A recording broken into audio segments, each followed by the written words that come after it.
What's happening, Mike? What's up, guys? Welcome to Corn Reviews. We are reviewing one of the most legendary bourbons, if not the most legendary. The best bourbon you'll never taste. Book written about this bourbon, best bourbon you'll never taste. So many people have said it is easily the best bourbon they've ever had, including people such as Fred Minnick. Number 2, but close. Oh, he said it's the second best? Old Crow. Old Crow. I've seen him say both. Well, when he's drinking it. Yeah, when he's drinking it, he says it's the best. Say it's the best, yeah. Anyway. You know how it goes. Yeah. But up there. Up there. Just truly legendary, Pappy before Pappy kind of stuff. Mm-hmm. This being the Blue Wax, we have obviously a wine cork in there because the cork was not intact. The blue writing also here. So these are all 1974. This is the original 16-year-old bottling in 1991. They also bottled later, 2019, I think. Mm-hmm. I forget about 18. There's a few different ones. Yeah, in the 90s. But then the 16-year juice, they vatted the rest of it, steel vat, and they released it later, mid-2000s, down to the last one was, I believe, 2003, the Humidor set. Anyway, they vatted it, stopped the aging, then released it later in the 2000s. This was the first Blue Wax, then it was Gold Foil. Oh, yes. Well, Gold Wax? Gold Wax and then Gold Foil. Yeah. Gold Wax was the early 2000s, and then Gold Foil was the last releases. This being the most, at the very least, the most kind of the king, because the first one, the original bottling, and this particular one goes for about $70,000 now. It's getting crazy. It's getting pretty crazy. So it's a very, very expensive bourbon. But yeah, the 1974 Hirsch Blue Wax. Yeah, and bottled at 45.8%, 91.6 proof, distilled in spring of 1974. Pot stilled sour mash. in Pennsylvania, by the way. But bottled by Pappy in Lawrenceburg, Kentucky. Man, this is the kind of stuff that people don't open. We actually did an uncorking of this. If you guys want to know the entire history, going back to the very first whiskey makers, probably in 1753, where the year that is on Michter's, why Michter's calls himself the oldest distillery in America. It's actually the brothers. The Shank brothers had actually started this bad boy. Anyway, if you want the whole crazy story, all detail, watch the uncorking of this bad boy in our archives. Yes. Anyways, sorry for rambling on so much. On to the actual review of this whiskey. Just the definition of dusty, vintage bourbon. Definition of dusty vintage bourbon just is... It's like, wow. Part of it is, so I'm just gonna say, like, part of it is there's this massive expectation. Like when you get a pour of this, there's this expectation of this is gonna be the best bourbon I have ever tried, right? There's that expectation, and then you go in, and you get this such a vintage, dusty, like old school kind of like bookstore kind of a note to it. But then there's deep, rich, like fir honey. Yeah.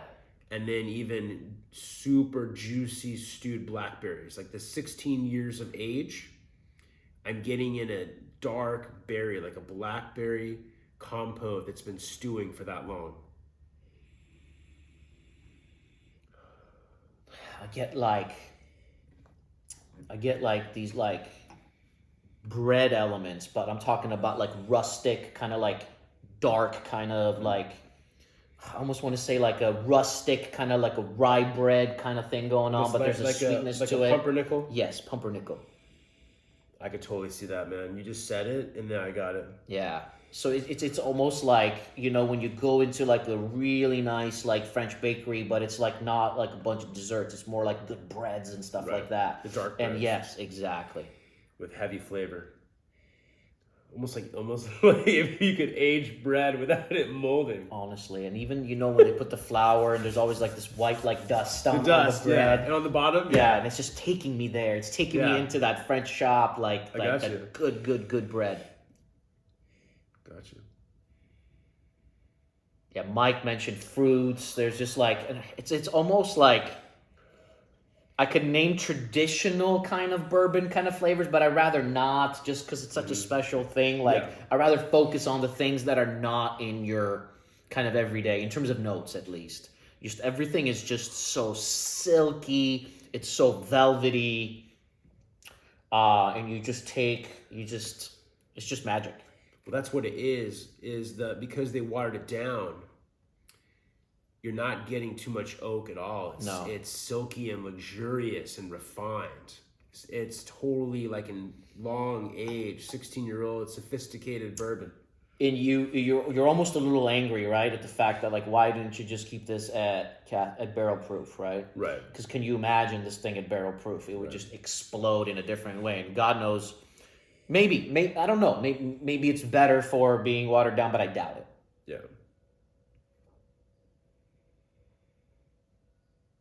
Yeah, like maybe too oaky, but I doubt it. No. Sometimes water makes it even more oaky. It depends. It depends. Yeah. But with that old school, old growth oak, like 200-300 plus year old, perfect untapped virgin trees, it's probably perfect. There's a little bit of like floral element to this, and sure. I can't detect like what kind of flower. There's like that rich honey, the unique kind of honey that you mentioned. Mm-hmm. But as you're smelling that honey, and you kind of go in the background, and it's like, what kind of flower am I smelling in the background there as well? No, yeah, it's like how floral element. People that are involved in like honey clubs, where they travel different parts of the country and examine how the honey changes, the bees change, different regions, depending on the humidity, the climate. It's like that. Yes. It's like a very floral, like certain area, exotic climate that's dictating the honey. It's unique. The sugar element to this. It's like a burnt sugar, but it's not that burnt. It's almost like a cask strength might have been very burnt, but there's a burnt sugar element, like on top of a creme brulee kind of a thing. Yeah. But it's almost like it's not so in your face. It's very like refined. The A.H is the king for this, man. Yeah. I'm getting so much more shit.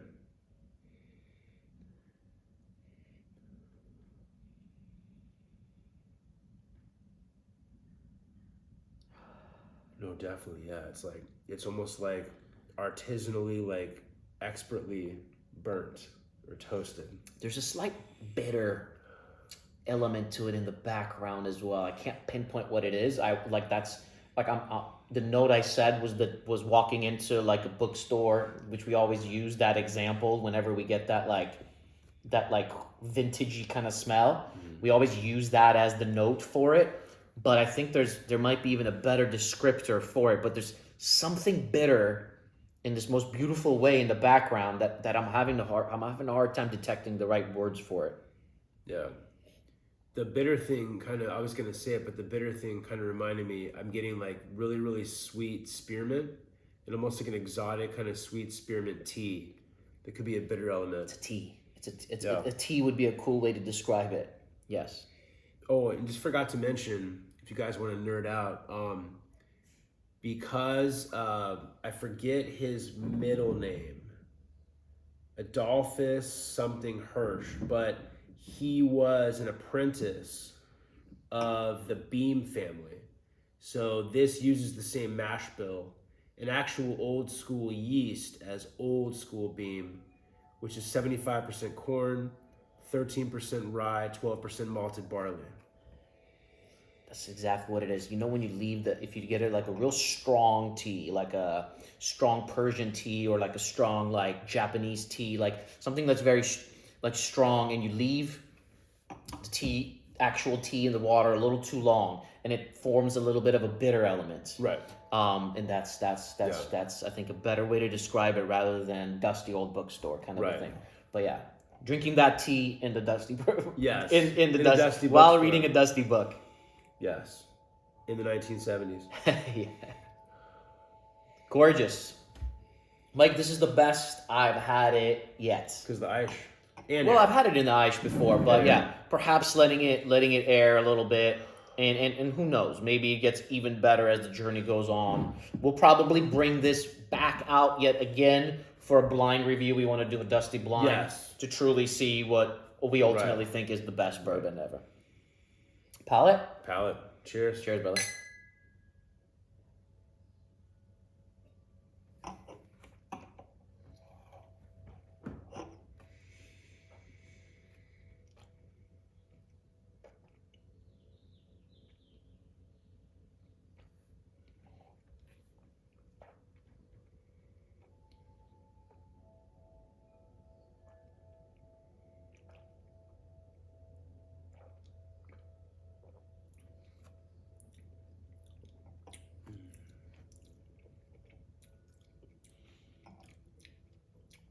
That's one tasty motherfucker right there. Wow. That's delicious. Wow. It's like the tea you mentioned.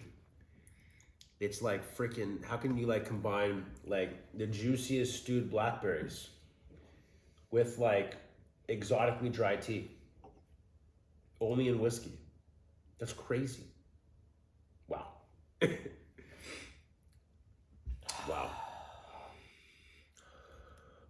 That is the definition of dusty flavors, fruity flavors, bready flavors. The aged bread you mentioned. Floral flavors. And then that drying exotic tea with honey sweetness. The fir honey. With some of those berry fruits. And that vintagey dusty. And we really let that roll around for a good 20, 30 seconds there. And that's mighty tasty. That's mighty tasty. It is very different from any other bourbon. It's so unique for bourbon. It's so unique because it doesn't have your, especially on the palate, you're not getting your traditional, like, just, maple syrup, brown sugar, caramel, vanilla. Sweet oak. Yeah. Yeah. Don't get me wrong. Holy shit. Yeah. Don't get me wrong. There is that caramel sweetness on the nose, especially there. You do get to know that it is a bourbon. There is. Yeah. It's some, like you mentioned, that very refined, like burnt, but not even burnt. Really, it's like lightly singed. Yeah. Caramel. Yeah. For sure. Yeah. But that fir honey, man. But I'd say like this, for sure it's a bourbon. Where like, for example. Sure. Yeah. For example, with Very Old Saint Nick.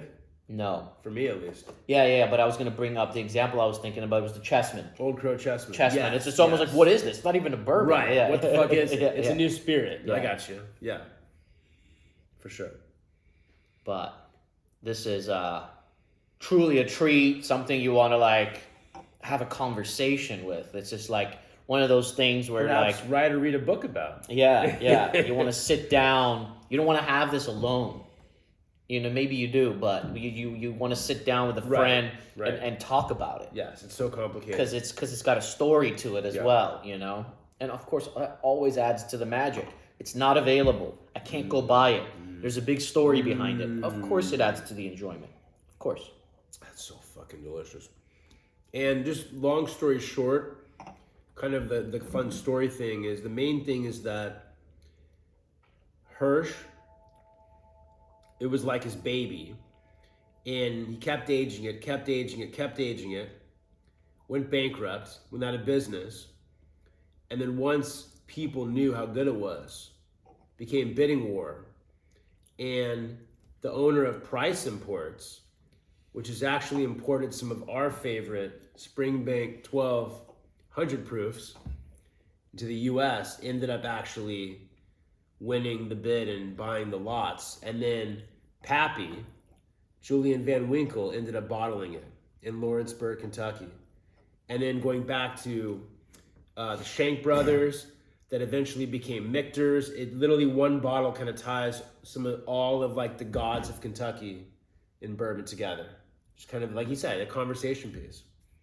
Now on the finish, on the second sip, I am getting that old Stitzelweller licorice note. The beautiful licorice. Absolutely. It's not big and bold, right? Like those very old proof-wise in the finish. Fitz ones, yeah. Yeah. But you get it in the finish. Absolutely. It does linger there in the background, a little bit of that licorice, a little bit of that root beer. Yeah. Oh, it's like a root beer. It's like a caramel coated root beer. Yeah. Candy. Yeah. Gummy. Wow. Well, Mike. Complicated. How would you score this? 93 out of 100. On the upper echelon, some of my favorite. I can't remember. I don't think I've given a bourbon 94 yet. We haven't. But basically, it's right there with some of the highest scoring bourbons I've ever given. It's not quite 94 yet for me. Can't do that, but 93 for sure.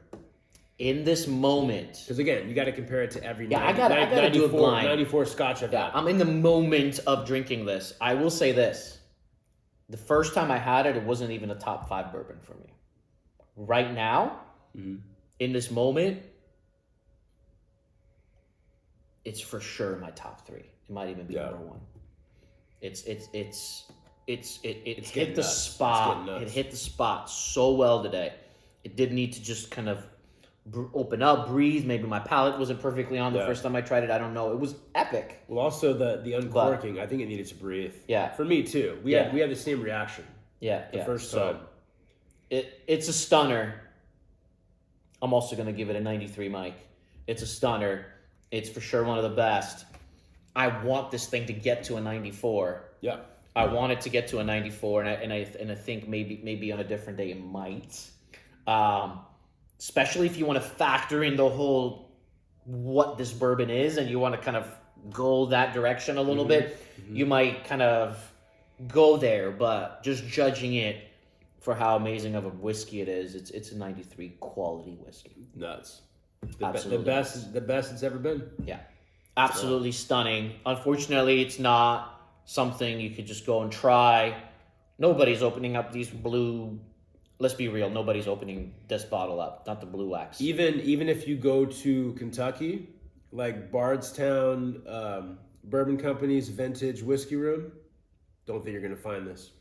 Yeah, I don't think this gets opened. Or there's what's the famous one in Lexington, House of Bourbon? Justin's House of Bourbon. Doubt it. Not the Blue Wax. Not the Blue Wax. And we might be wrong, but I don't think the Blue Wax. The Blue Wax, if people are going to open this 74 Hirsch, they're going to just open the regular one. Exactly. Yeah. No, yeah, I've seen the gold foil, I believe, at Bardstown Vintage Whiskey Room. Yeah. But not the Blue Wax. That's a bad boy motherfucker right there. Yes. This is and that's why, we waited and considered, and finally targeted this guy. And Mike, you've tried the other. Yes, I've tried the gold foil in Vegas. Yes, at Delmonico. So you've tried two different ones. Yeah, including this. And I tried it again. This was years ago, before I think we agreed that we've both gotten a lot more acclimated to bourbon in general. Yes. But I tried it next to Michter's 25, the gold foil. And just like the aromatics, I guess that dustiness, the aromatics just like blew me away, where I said, Michter's 25 is really good. This Hirsch is different. Yeah. I got to discover this world. And that brought us to this guy. Yes. Very cool. All cool. right, you guys. Very cool. Long review. Hope you guys stuck with us all the way to the end. It is a masterpiece. It does deserve some time. And there you go. If you're new to our channel, these are the kind of whiskeys that we bring. Legendary, epic stuff. And subscribe to see many more. Thumbs up is always appreciated if you enjoyed the video. And if you want to nerd out even more, if you haven't got enough, check out our uncorking of this guy. We give the whole story beginning to finish behind it. Yes, absolutely. The best bourbon you'll never taste. Cheers. Cheers.